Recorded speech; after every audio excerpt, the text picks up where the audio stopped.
противовирусное пьем анаферон, детские пасхи вы пьете, и пьем отхаркивающий сбор, грудной сбор номер 2. Так, все, держите. Лечимся до пятницы, подходите в пятницу. В нашем городе сейчас наблюдается рост простудных детских заболеваний. В связи с этим мы встретились с врачом-педиатром детской поликлиники Ларисой Васильевной Бугаевой и задали ей несколько вопросов. Порог заболеваемости еще высокий, вызовов очень много. На приемах, как вы видите, очень много детей стоит, болеют детей очень много. Болеют и садиковские, школьники болеют, но болеют в основном организованные дети. Поэтому мы рекомендуем при первых признаках заболевания вызывать врача на дом, в поликлинику самим не подходить. Все, чтобы обслуживались на дому. Вот у нас одна женщина пожаловалась, что на звонок, что у ребенка температура, и срочно надо вызвать врача. Ей было сказано, что привозите, все врачи на вызове. Не прокомментируйте вот этот случай?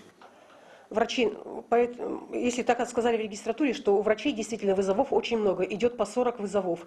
И в регистратуре, возможно, так могут сказать, что ждите врач на вызовах, но все равно все будут обслужены, сходим и до 6, и до 8, и до 10 часов, если у кого много вызовов, всех никого не оставляем, всех обслуживаем.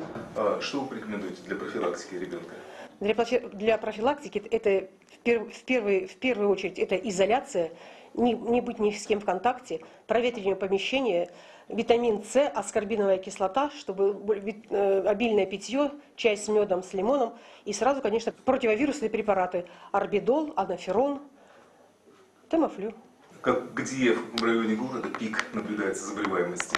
Пик заболеваемости наблюдается 3-й микрорайон.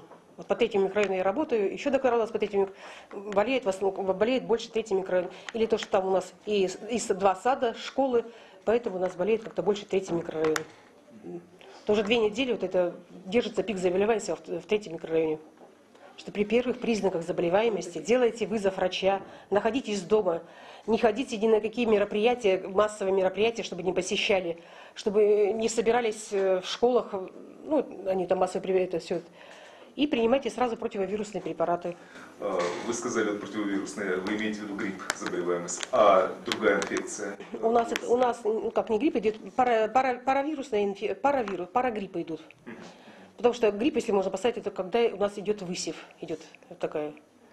А так вот они идут, они захватывают эти адафероны, орбидолы, они захватывают, конечно, и вирусы гриппа А, и Б, еще другие вирусы захватывают идут. То есть идет комбинированная инфекция? Идет комбинированная инфекция, да, потому что от взрослых идет одна инфекция, от детей другая, если идет перекрещивание, поэтому идет комбинированная инфекция, да.